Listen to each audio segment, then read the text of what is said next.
Everyone, आ गई हूँ मैं वापस लव अलर्ट के नेक्स्ट एपिसोड को लेकर। तो नेक्स्ट मॉर्निंग जिम्मी नींद से जागता है। देव उसके पास आता है। जिम्मी उससे रिक्वेस्ट करता है कि उसे उसकी मदद करना ही पड़ेगा तो को उसकी लाइफ में वापस लाने के लिए। ते को अच्छा नहीं लग रहा था क्योंकि वो नहीं चाहता कि तो अगेन जिम्मी के पास वापस जाए, लेकिन जिम्मी की हालत देखकर उसे थोड़ा बुरा लगता है। ते कहता है, देखो तुमने बहुत लेट कर दिया है, अब कुछ नहीं हो सकता, तो तुम्हारे पास वापस नहीं जाएगा। जिम्मी उसे कहता है, नहीं ऐसे मत कहो, तुम मेरी मदद कर सकते हो। और उस दिन फाक क्या बोल रहा था, क्या पीतो सच में किसी डॉक्टर को डेट कर रहा है? ते उसे कहता है, देखो अगर तुम सच में चाहते हो कि तो तुम्हारी लाइफ में वापस आए तो तुम्हें अपने आप को बदलना होगा। तुम्हें सब कुछ स्टार्टिंग से स्टार्ट करना होगा। तुम्हें तो को टाइम देना होगा, तुम्हें उसे फॉलो करना होगा, उसे जानना होगा, उसे क्या पसंद है, उसे क्या नहीं पसंद है, और तभी जाकर शायद कुछ हो सकता है। तुम अगर ऐसे ही जाकर उसके पास माफ़ी मांगोगे ना तो वो तुम्हें माफ़ नहीं करेगा। तुम्हें सबसे पहले उसे समझना पड़ेगा और तब शायद कुछ हो सकता है। और हाँ, एक और बात, तो का कोई न्यू बॉयफ्रेंड नहीं है और वो डॉक्टर फ्रीज को डेट नहीं कर रहा है। तो ये सुनकर जिम्मी के चेहरे पर स्माइल आ जाता है, मानो अब उसके पास एक और चांस है। तो वो स्माइल करते हुए उसे थैंक यू कहता है। ते कहता है, तुम मुझे क्यों थैंक यू बोल रहे हो, मैंने तो अभी तक कुछ किया ही नहीं। जिम्मी कहता है, नहीं तुमने किया है। वो जो तुमने कहा ना कि पीतो किसी को डेट नहीं कर रहा है, ये बात मेरे लिए काफ़ी है। वो दोनों ब्रेकफास्ट टेबल पर बैठ के ये सब कुछ बात कर रहा था और तभी सीढ़ियों से तो नीचे आता है। वो जब जिम्मी को देखता है उसे थोड़ा गुस्सा आ जाता है, लेकिन इस वक्त वो कुछ नहीं कहना चाहता। वो चुपचाप किचन में जाके अपने ब्रेकफास्ट रेडी करके टेबल पर वापस आता है और बैठकर खाने लगता है। आज ते खुद ही जिम्मी के लिए थोड़ा ब्रेकफास्ट बनाया था।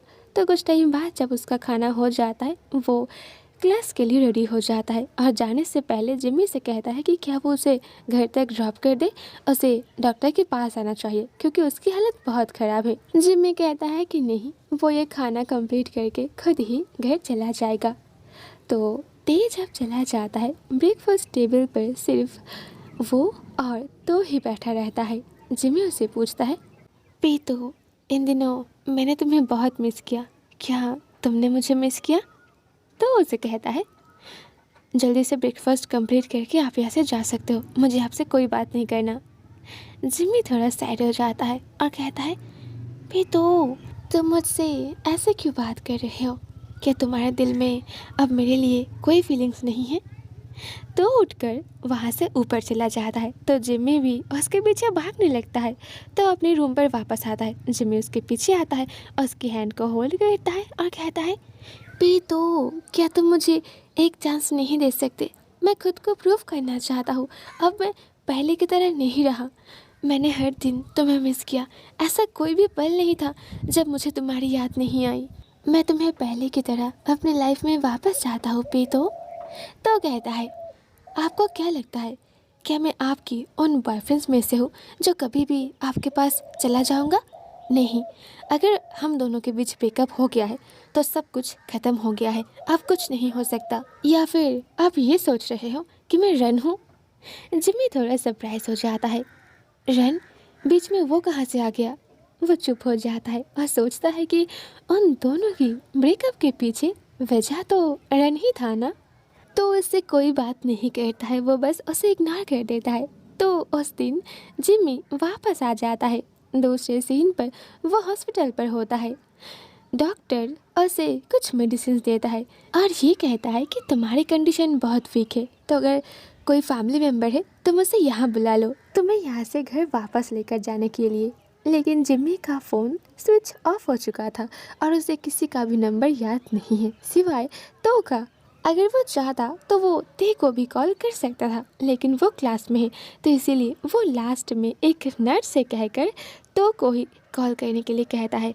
वो नर्स जल्दी से तो को कॉल करती है और यहाँ आकर उसे लेकर जाने के लिए कहती है। दूसरे सीन पर जब तो आ जाता है। वो जिमी को धीरे धीरे बाहर लेकर आता है और कहता है कि कार में बैठ जाने के लिए। उसे बिल्कुल भी अच्छा नहीं लग रहा था क्योंकि उन दोनों का ब्रेकअप हो गया है, बट फिर भी उसे यहाँ आकर जिमी का टेक केयर करना पड़ रहा है। लेकिन ये जिमी का गलती नहीं है, ये तो उसकी गलती है कि उसने अपने दिल को नहीं रोक सका। जिमी उससे माफ़ी मांगता है और ये भी कहता है कि दोबारा वो इतना ड्रिंक नहीं करेगा क्योंकि उसकी वजह से तो को परेशानी हो रहा है। जिमी धीरे धीरे कार के सामने आकर रुक जाता है और खुद से ही कहने लगता है, मैं अपनी कैट को बहुत मिस कर रहा हूँ, उसने कल से कुछ नहीं खाया।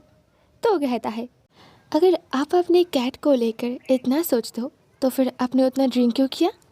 जिमी कहता है, मेरा वाइफ मुझे छोड़कर चला गया है इसीलिए। तो कहता है, और ब्रेकअप करने के लिए किसने कहा? जिमी कहता है, हाँ मैंने ही कहा था, उस वक्त मैं गुस्से में था इसलिए मैंने ऐसा कहा था, लेकिन अब मुझे समझ आ गया है कि मैं गलत था। उस वक्त मुझे लगा था कि वो मेरे पास वापस आएगा और मुझसे माफ़ी मांगेगा, लेकिन उसने तो मुझे सच में छोड़कर चला गया है। तो कहता है, आप कार में जाकर बैठ जाओ, आज ड्राइव मैं ही करूँगा, आपको पसंद आए या ना आए। तो जिमी जाकर कार में बैठ जाता है तो आकर ड्राइवर सीट पर बैठ जाता है, फिर कार को स्टार्ट कर देता है। कुछ दूर जाने के बाद जिमी उसे फिर से कहता है, मैंने जो कुछ भी किया था वो गलत था और उसके लिए मैं तुमसे दिल से माफ़ी मांगना चाहता हूँ। पहले मुझे लगता था कि मुझे तुमसे प्यार नहीं था, लेकिन अब मुझे पता चल गया है कि मैं तुम्हें कितना ज़्यादा लव करता हूँ। आई नो कि मैं सेल्फिश हूँ, पर क्या तुम पहले की तरह मुझे फिर से प्यार कर सकते हो? ऑलराइट, लौटूंगी बहुत जल्द पार्ट 2 के साथ। सो सोन टाटा।